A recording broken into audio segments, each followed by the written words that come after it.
Hello everyone, and welcome to the Bard Cave. Today's video is hoping to clear up some confusion with spells and spell slots in Dungeons & Dragons 5e. The way it's worded in the books for your different classes is all slightly different, and there's a whole thing with spells known and spell slots and spells prepared, and so hopefully this video will just clear some things up and maybe we can find a way to help understand it. So you'll need the player's handbook if you're gonna look at spell lists and spell descriptions. You'll need this, which is the third page of the standard character sheet, and it basically is a table where you can put all your spells down to remember them. And if you're working with a physical copy of the character sheet, then you'll need a pencil. If you're working digitally with the form fillable PDFs, then you'll need your laptop or your iPad. So first, let's have a quick look at the character sheet. You can see here it has spellcasting class, spellcasting ability, spell save DC, spell attack bonus, and then there's a box for cantrips, and then there's a box that says spell level 1, 2, 3, 4, all the way to 9. So the first things we need to figure out is the spellcasting ability, which is here. So each of the classes that can cast magic or use magic will use one of their abilities in order to do so, in order to find out the modifiers for attacks and stuff like that. So you can see a little table here. Clerics, druids, and rangers use wisdom. Wizards use intelligence. Bards, paladins, sorcerers, and warlocks use charisma as their spellcasting ability. So referencing the character which we started to create in a previous video, which I will put a link to if you haven't seen that, we're going to go with the druid. In the druid's chapter, you'll see this paragraph which is called spellcasting abilities, which says that wisdom is your spellcasting ability for a druid. Of course, if you've picked something like a wizard, it will say intelligence is your spellcasting ability. If you've picked a bard, it will say charisma is your spellcasting ability. But for this build, for this demonstration, with the druid, it's wisdom. So you use your wisdom whenever a spell refers to your spellcasting ability. In addition, you use your wisdom modifier when setting the saving throw for the druid spell or making an attack roll. So I'm just going to write WIS, just short form for wisdom in here. If you're a wizard, you'd write INT for intelligence, or charisma for bard, etc, etc. So that's my spellcasting ability. Whenever something references that, that's what I know what it is. So you can see here there's two things. There's a spell save DC and a spell attack modifier, and these are here. So the spell save DC is a number for some spells that require the target of the spell to save from the effects.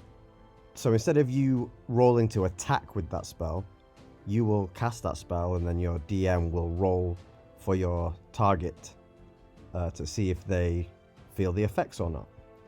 And it says that the spell save DC is 8 plus your proficiency bonus plus, for me or for a druid, a wisdom modifier. If you're a wizard, it would be 8 plus proficiency plus intelligence modifier. If you're a bard, it would be 8 plus proficiency plus charisma modifier. So, referencing Peleus Gold Petal, made in the previous video of how to make your first character in D&D, I'm going to use this at level 1. So you can see proficiency bonus is 2. So 8 plus my proficiency bonus of 2 is 10. And my wisdom modifier is 3, which means that my spell save DC is 13. So the enemy, the person you're targeting with this spell, would have to roll a 13 or higher in order to not feel the effects of some spells that require this. Now the other one is the spell attack modifier. And this works more like a weapon attack, like for example the scimitar that we've got. We worked out the attack bonus, which is a proficiency plus usually strength, sometimes dexterity, depending on the type of weapon, and we came up with this ATK bonus. This is the same for a spell. So to figure that out, it's proficiency bonus plus your wisdom modifier, or if you're a wizard, proficiency bonus plus intelligence modifier, or a bard proficiency bonus plus charisma modifier. So my spell attack bonus will be +5. So now we've figured those out, I'm just going to write down here that my spellcasting class is a druid, just to keep people reminded of what's going on there. We need to look at the class table to figure out how many spells we know, or how many spells we can use a day. So for the druid, you can see this table, and to the right, spell slots per spell level, and you can see the column level 1, 1st, 2nd, 3rd, 4th, 5th, blah, blah, blah, blah, blah. It's quite confusing, a lot of numbers, so let's just take it down to the most important part, because this is a first level character. So this says cantrips known is 2, and spell slots is 2 for first level spells.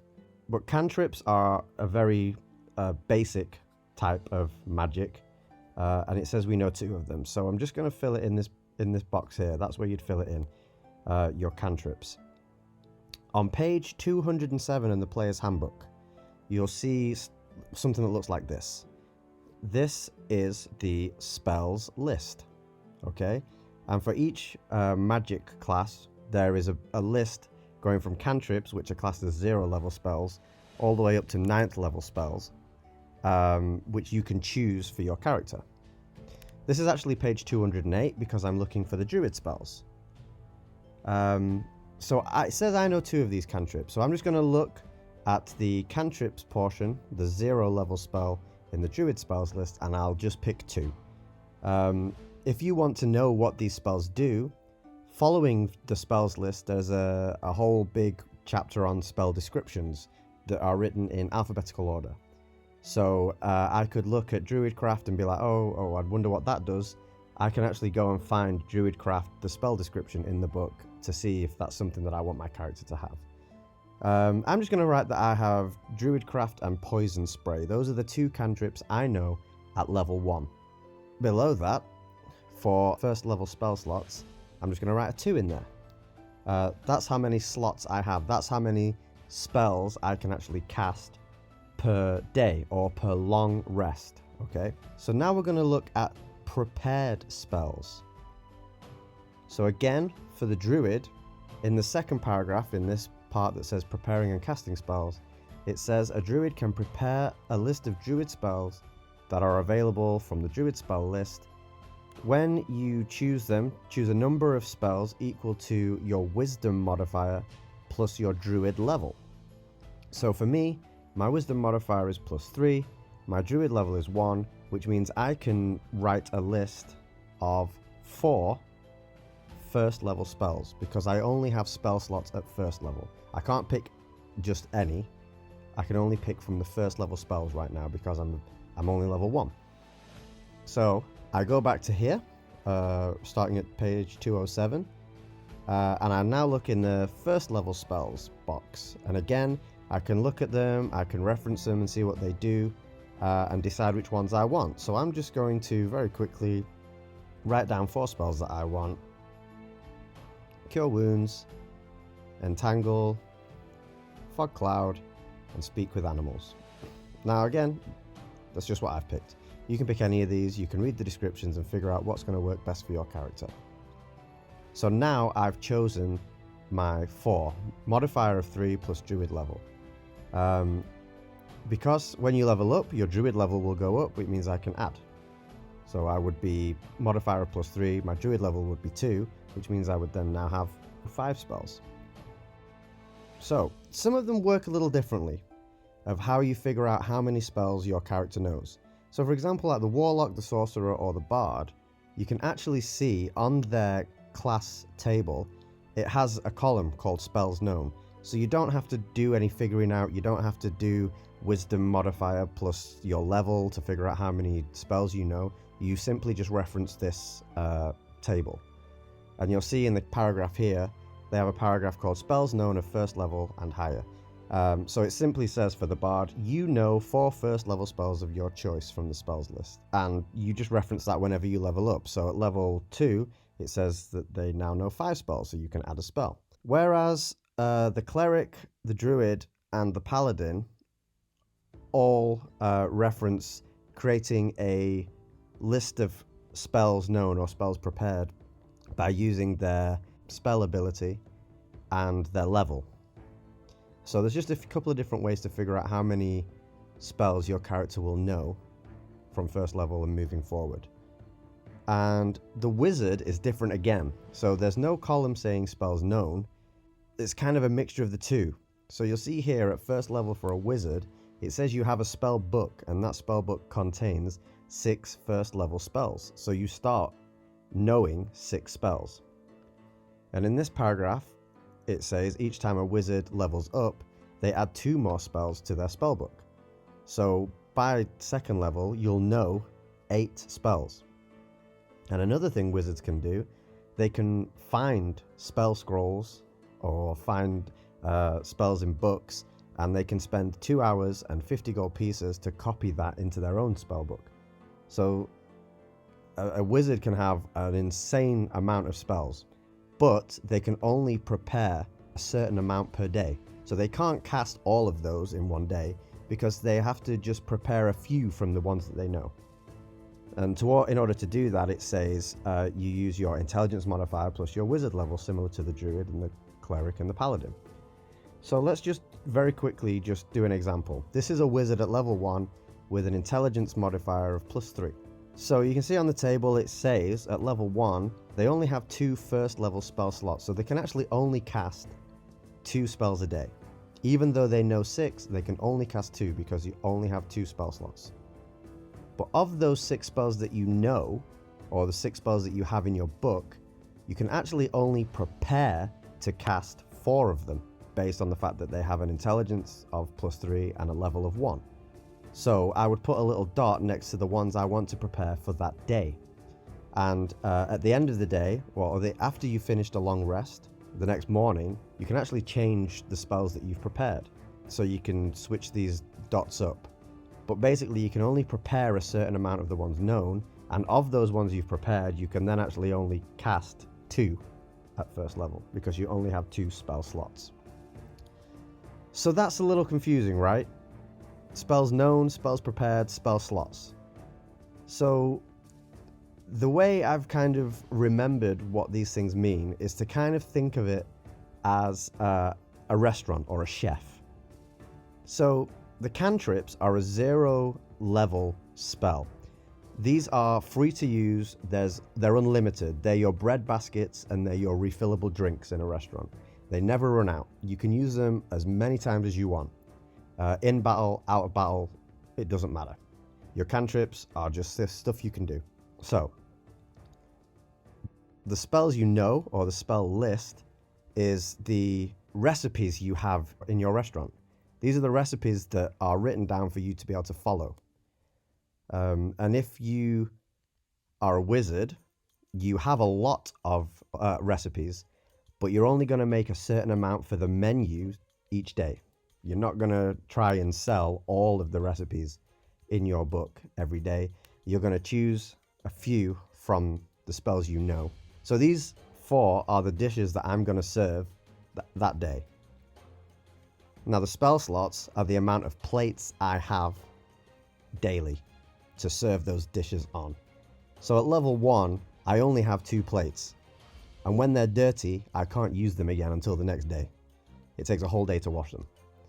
So that's the only way I can think to try and figure this out. Your cantrips are your bread baskets and your refillable drinks. The spell list are the dishes you're able to make that day, unless you're a wizard, in which case it's the recipes you know, and the spells prepared are the ones you can make that day. And your spell slots are the amount of plates or bowls you actually have to serve those things on daily. Now there are some things that allow you to get spell slots back after a short rest and such and such and such. But yeah, once those 2 spell slots have gone, once those 2 dishes have been sent out for that day, you can't get them back until the next morning. Alright, so let's look at some spells as you level up. How do you know what you get? When you reach level 2, do you suddenly get 2nd level spells? Well, you can look again at this table, and that's actually not true. Just because you're level 2 or second level doesn't actually mean you then get second level spells. So you can see here a second level druid, they still only know 2 cantrips, but now they actually have 3 spell slots. And because my druid level is now up by 1, I can add another spell at level 1. So I would change this spell slots to 3, and I would add my new spell below the spells that I've got. I have a modifier of 3, and now I'm level 2, which means I know 5 spells, and I have 3 spell slots. So now I know how to make 5 dishes, and I have 3 plates to serve them on. And moving on again, at 3rd level, now you can see I actually get 2nd level spell slots. So I gain another spell slot for 1st level. So now I have 4 dishes for my 1st level spells, but I get 2 dishes for now some slightly better spells or slightly better dishes to serve in my restaurant. And now that I have a spell slot there, I can add spells at 2nd level. Because now my modifier would be +3, my level is 3, so now I know 6 spells. So now I can add spells in that 2nd level spell slot. Some spells you can cast at a higher level. So, for example, I have this 1st level spell called Cure Wounds, and it's in my 1st level spell box. So this says, at 1st level, I can touch a creature and regain a number of hit points equal to 1d8 plus my spellcasting ability modifier, which is Wisdom. So I can heal my friends for anywhere between 4 and 11 hit points based on my Wisdom modifier. If I cast this at level 1, I must then remember to write that I've expended 1 of my 4 spell slots. This is a good way to keep track of it so that you don't just end up casting spells all the time and thinking that you've got unlimited power. It's good to keep track. So I've used 1 of my 4 level 1 spell slots. Now it says in that box at higher levels, and it says when I cast this spell using a spell slot of 2nd level or higher, the healing increases by 1d8. So at 2nd level, I would actually roll 2d8s plus my spellcasting ability modifier. So even though Cure Wounds is a 1st level spell, in the description it says I can cast it using a 2nd level spell slot to make it more powerful. And if I did that, I would then mark down that I've used 1 of my 2 2nd level spell slots instead. So that hopefully clears a few things up.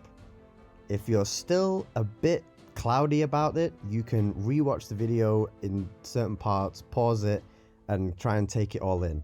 And I hope that that really helps you out with trying to figure out the spell slots your character has, the spells your character knows, and if you're a wizard, the prepared spells. So thanks for watching.